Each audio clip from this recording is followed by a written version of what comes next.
แอดมินเชื่อว่าหลายๆท่านคงจะให้ความสนใจเกี่ยวกับผลของกองประชุมสมัยสามัญของรัฐบาลประจำเดือนในแต่ละเดือนว่าเพิ่นล่มหยังกันแหน่เพิ่นมีแผนเวียกงานจะเฮ็ดจั่งใดแหน่เพราะว่าเดี๋ยวนี้นี่ปากท้องนี่แหละสำคัญที่สุดเกี่ยวกับเศรษฐกิจค่านั้นค่านี้ค่าฟอกค่าไฟค่าฟ้าที่แพงค่าสินค้าที่เพิ่มขึ้นให้เงินเฟ้อมาฮอดเดือนนี้เป็นจั่งใดแล้วแผนของรัฐบาลนี่จะเฮ็ดหยังแหน่เพื่อให้มันดีขึ้นหยังต่างๆเชื่อมั่นว่าอ่า ท่านผู้ชมหลายๆท่านคงจะอยากรับรู้เกี่ยวกับเรื่องนี้ฉะนั้นแอดมินเองก็ขออนุญาตมาเผยแพร่ข่าวเกี่ยวกับเรื่องผลกองประชุมสมัยสามัญของรัฐบาลประจำเดือนพฤษภาคม2025นี่ในวันที่30พฤษภาคม2025อยู่ที่สำนักงานนายกรัฐมนตรีท่านสอดใช้สิทธิ์พาไสรัฐมนตรีประจำสำนักงานนายกรัฐมนตรีโฆษกรัฐบาลก็ได้แถลงข่าวต่อสื่อมวลชนเกี่ยวกับผลของกองประชุมสมัยสามัญของรัฐบาลประจำเดือนพฤษภาคม2025นี้ว่ากองประชุมในครั้งนี้แม้นได้พร้อมกันค้นคว้าและก็ปรึกษาหารือประกอบคำเห็นและพิจารณาเห็นดี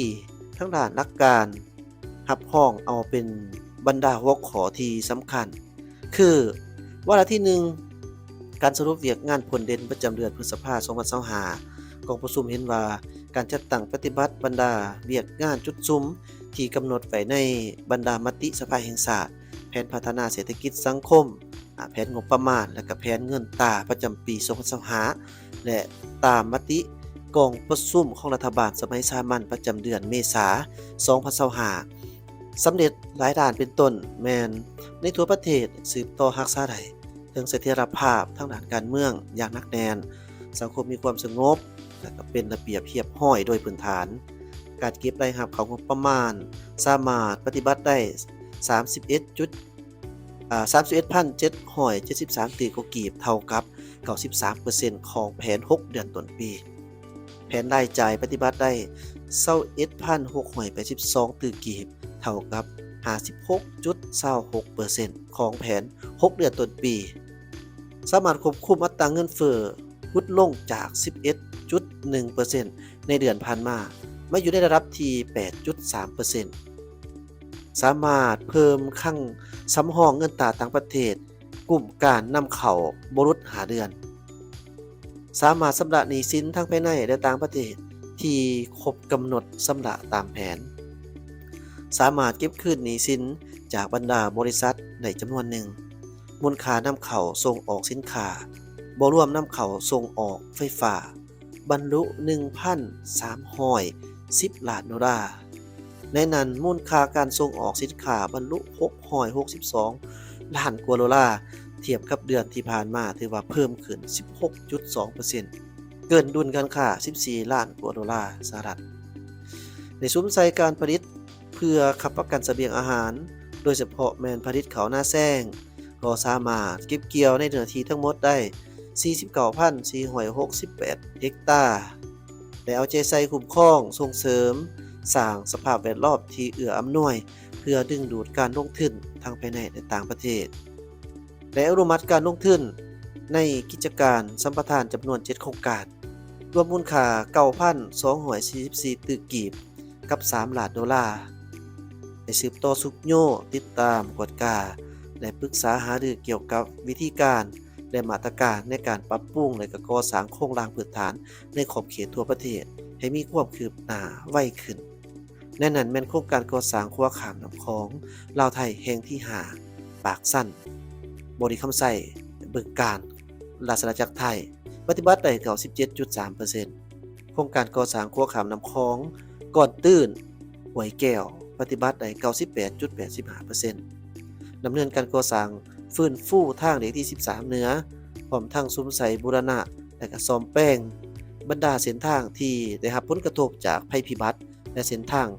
เข้าหาแหล่งท่องเที่ยวซุ้มใส่ปรับปรุงการบริการขนส่งโดยสารและสินค้าผ่านทางรถไฟโดยเฉพาะแม่นการขนส่ง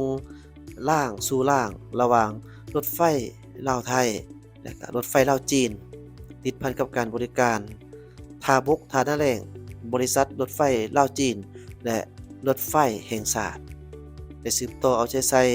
ปฏิบัติบรรดามาตรการในการแก้ไขปัญหาการขาดแคลนครู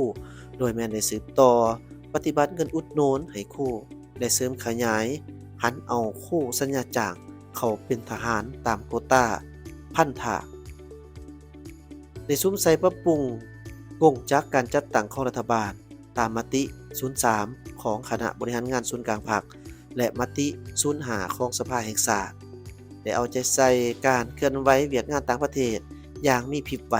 เป็นต้นแม่นการนำภาครัฐได้เคลื่อนไหวเยี่ยมยามบรรดาประเทศเพื่อนมิตรและก็เข้าร่วมกองประชุมสากลต่างๆในนี้ท่านนายกรัฐมนตรี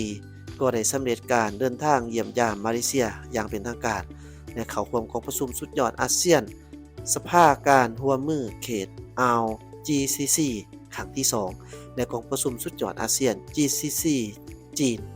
และต้อนรับการมาเยี่ยมยามรัฐกิจเยี่ยมยามทางการของผู้นำประเทศเพื่อนมิตรสำหรับทิศทางแผนเวียกงานจุดซุมประจำเดือนมิถุนายน 2025กองประชุมก็ได้ชี้นำคะแนนการท้องถิ่นและก็ภาคส่วนเกี่ยวข้องให้เอาใจใส่บรรดาเวียกงานสำคัญมีดังนี้สืบต่อจัดตั้งปฏิบัติเวียกงานป้องกันศาสตร์ป้องกันความสงบทั่วปวงส่วนหอบด้านติดพันกับเวียกงานก่อสร้างหากฐานการเมืองพัฒนาชนบทหอบด้านแก้ไขความทุกข์ยากและเวียกงานสามสางซุ้มใส่รักษาความสงบตามชายแดนแก้ไขปัญหาปรากฏการณ์ย่อท่อทางสังคมต่างๆเป็นต้นปัญหายาเสพติดการค้าขายเถื่อนปัญหาปุ่นจี้ขี่ลักงัดแงะปัญหาอุบัติเหตุตามท้องถนนและอื่นๆให้ลดหน่อยถอยลงทั้งเอาใจใส่ติดตามสภาพการเข้าออกเมืองผ่านบรรดาด่านสืบต่อการเกียมเนื้อในที่จะนำเขารายงานต่อกองประชุมสมัยสามัญเทือที่เก่าของสภาแห่งชาติสุดที่เก่าสำหรับระบบรายงานร่วมของรัฐบาลให้ห้องว่าการสำนักงานนายกรัฐมนตรีสมทบกับกระทรวงที่เกี่ยวข้องหีบห่อนปรับปรุงเนื้อในให้ครบถ้วนสมบูรณ์และให้กระทรวงที่เกี่ยวข้องกะเกี่ยมบทรายงานของแขนงการตนให้สำเร็จสืบต่อซุ้มใส่การจัดตั้งปฏิบัติบรรดามาตรการแก้ไขความยุ่งยากทางด้านเศรษฐกิจการเงินของคณะเฉพาะกิจ 19 ทับ กมสพ เป็นต้นสืบต่อสร้างคลังสำรองเงินตราต่างประเทศให้เข้มแข็งพัฒนาเครื่องมือประเมินอัตราแลกเปลี่ยนและร่วมศูนย์การแลกเปลี่ยนเงินตราต่างประเทศค้นคว้าการรัดซุมเงินตราต่างประเทศให้แก่หัวหน่วยนำเข้าสินค้าบริมาสิทธิ์อยู่สปป.ลาวกวดกล้าธุรกรรมการขออนุญาตโอนเงินออกสปป.ลาวของธนาคารธุรกิจปรับปรุงกลไกและเครื่องมือคุ้มครองเงินตราต่างประเทศสุกอยู่การผลิตสินค้ากสิกรรมในฤดูฝนติดตามในรายงานสภาพราคาสินค้าในท้องตลาดอยู่บรรดาแขวงในนครหลวงคนขั้วห่างนิติกรรมคุ้มครองการนำเข้าและส่งออกได้หีบห่อนปรับปรุงห่างน้ำดัดว่าด้วยกองทุนส่งเสริมการผลิตสินค้าอยู่สปป.ลาวให้สำเร็จโดยไวและสามารถประกาศใส่ได้สืบต่อเร่งพัฒนาระบบคุ้มครองเก็บรายรับสำคัญต่างๆระบบคุ้มครององค์การเคลื่อนย้ายและยังยืนคุณภาพเฮทาและอื่นๆซุ้มใส่กันเก็บรายรับให้ได้ตามแผนหรือเกินแผนทางปฏิบัติรายจ่ายอย่างรัดกุมประหยัดประหยัดในนั้นซุ้มใส่ปฏิบัติรายจ่ายที่จำเป็นนำใส่เงินเกินแผนปี2024ถึงต้องตามที่รัฐบาลได้ตกลงสืบต่อปรับปรุงกงจักการจัดตั้งของรัฐบาลการสั่งตั้งตาแสงให้สำเร็จตามขาดหมายที่ศูนย์กลางกำหนดสวมใส่ปรับปรุงแก้ไขเส้นทางที่เพ่ให้สามารถนำใส่ได้อย่างเป็นปกติในฤดูฝนในฤดูฝนนี่ให้เอาใจใส่ติดตามการบริหารน้ำอยู่อ่างเก็บน้ำของบรรดาเขื่อนการปล่อยน้ำออกจากเขื่อนเพื่อเฝ้าระวังกะเกียมป้องกันรับมือแก้ไขสภาพน้ำท่วมที่อาจเกิดขึ้นเอาใจใส่ติดตามแก้ไขปัญหาผลกระทบต่อสิ่งแวดล้อมต่อสังคมและการดำรงชีวิตของประชาชนที่เกิดจากโครงการลงทุนต่างๆสร้างขบวนการปลูกต้นไม้ในโอกาสวันปลูกต้นไม้แห่งชาติแน่ใส่เพิ่มความเป็นสีเขียวและอัตราการปกคลุมของป่าให้หลายขึ้นไปพร้อมๆกับการฉลองวันเด็กน้อยสากลวันสิ่งแวดล้อมแห่งชาติและวันสิ่งแวดล้อมสากลให้เหมาะสมตามเงื่อนไขและสภาพตัวจริงของประเทศเฮาสืบต่อซุ้มใส่แก้ไขปัญหาขาดแคลนครูสอนและการปะละการเรียนให้แข็งแรงขึ้นกว่าเก่าพร้อมกันนั้นก็ให้เอาใจใส่ดำเนินการสอบเสียงในชั้นเรียนต่างๆให้ดีบ่ให้มีหางเสียงสืบต่อพัฒนาฝีมือให้งานและจัดสรรอาชีพให้หลายๆขึ้น เอาใจใส่เก็บกำและคุ้มครองจำนวนแรงงานที่ประเทศใกล้เคียงส่งกลับคืนมา โดยถือเอาโอกาสนี้อบรมฝีมือแรงงานและจัดสรรอาชีพสืบต่อพันธุ์ขยายผลการไปเยี่ยมยามต่างประเทศของการนำขันสูงของภาครัฐเป็นต้นแม่นกองประชุมสุดยอดอาเซียนครั้งที่ 46 และกองประชุมปิ่นอ้อมกะเกียมให้แก่การนำขันสูงของภาครัฐไปเคลื่อนไหวเยี่ยมยามและเฮ็ดเวียกอยู่ต่างประเทศในเดือนมิถุนายน 2025 ส่วนบรรดาบทรายงานเป็นต้นแม่นบทรายงานโดยย่อเกี่ยวกับหัวข้อและเนื้อใน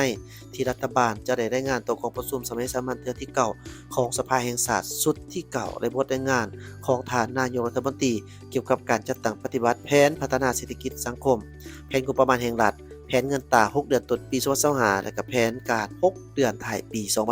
2025รายงานเกี่ยวกับการทาบทามห่างแผนพัฒนาเศรษฐกิจสังคมแห่งชาติ5 ปีครั้งที่ 10 ระหว่าง 2026 หา 2030 รายงานเกี่ยวกับการจัดตั้งปฏิบัติบรรดานโยบายนิติกรรมกลไกต่างๆในการพัฒนาพลังงานไฟฟ้ารายงานเกี่ยวกับการจัดตั้งปฏิบัติปีท่องเที่ยวลาวและทิศแผนการในต่อหน้ารายงานเกี่ยวกับการตีราคาการโฆษณาเผยแพร่กฎหมายทั่วประเทศรายงานเกี่ยวกับนโยบายการก่อสร้างซ่อมแปลงเส้นทางในระยะใหม่รายงานเกี่ยวกับการก่อสร้างและซ่อมแปลงเส้นทางต่างๆที่ยังยุ่งยากและเป๋เพ่กองประชุมได้เห็นดีทั้งด้านหลักการรับรองเอาบรรดาบทรายงานดังกล่าวพร้อมทั้งสีนำภาคส่วนที่เกี่ยวข้องนำไปปรับปรุงตามคำเห็นของสมาชิกรัฐบาลให้มีเนื้อในสอดคล้องครบถ้วนสมบูรณ์เป็นเอกภาพทั้งด้านโครงสร้างบทรายงานตัวเลขต่างๆได้ให้สำเร็จทันตามกำหนดเวลาส่วนวาระที่2ของประชุมเห็นดีด้านหลักการรับรองเอาหางนิติกรรมจำนวน7ฉบับคือ 1. หางยุทธศาสตร์พัฒนาการเงินแห่งรัฐฮอดปี 2035 และวิสัยทัศน์ฮอดปี 2040 2. หางดำรัสว่าด้วยการคุ้มครองและการกู้ยืมโดยกงการให้กู้ยืมต่อและการค้ำประกันการให้กู้ยืม 3. หางดำรัสว่าด้วย1เมือง1ผลิตภัณฑ์ 4. หางดำรัสว่าด้วยการส่งเสริมธุรกิจแบบสตาร์ทอัพ 5. หางดำรัสว่าด้วยนโยบายต่อคณะกีฬาทีมชาติ 6. หางดำรัสว่าด้วยสถานที่ท่องเที่ยว 7. การปรับปรุงบางมาตราของกฎหมายว่าด้วยประกันสังคมขอขอบใจที่มาข่าวกลุ่มประชาสัมพันธ์หสนย